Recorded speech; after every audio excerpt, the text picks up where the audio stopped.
Aurora.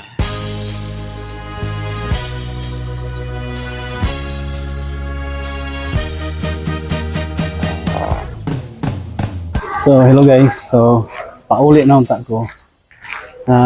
Pagawas na ko sa Aurora. Nakalimot ko. Wala pa rin ko ka-visit dire sa ilang munisipyo. So, ano siya ko kay last na ko natuan nga munisipyo is ang Buog. Nindot kayo ang ilang munisipyo. So, pag abot na ko sa Aurora, na-amaze ko kay nani ilang munisipyo bro. Muna ilang new building sa munisipyo. Dayon, ang ilang old Aurora Presidencia. Muna old Aurora Presidencia rin. Niyot gapon, green. Ang ilang bago, Aurora Presidencia. Muna ilang bago.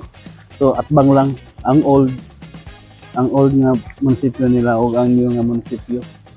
Ang tawag sa ilang munisipyo is Presidencia.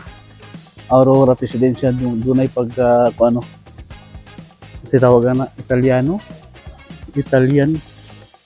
kasi tawag na sa panahon mga ginana na nanindot ang ilang munisipyo dito. Green. So far ang natuan ako nga munisipyo nga nindot is halos tanan nindot man. Ang Buog ang gitawag nila og Town of Colors ang Buog. Ang ilahang munisipyo diri gitawag nila Presidencia. Di nakatugtog mahayag nindot pud ang mahayag. Mula binindot pud. So lain-lain sila og kanang style sila munisipyo. Nindot ang pud ang ilahang design, no? Lain-lain sila design pero nindot tanan nindot. Kini pud lain-lain pud design nindot siya okay puro green. Na-shock po sila munisipyo diri nindot kaayo. Limpyo tanawon ba? Aso diri ilang old Presidencia o gani ilahang bago nga munisipyo Presidencia.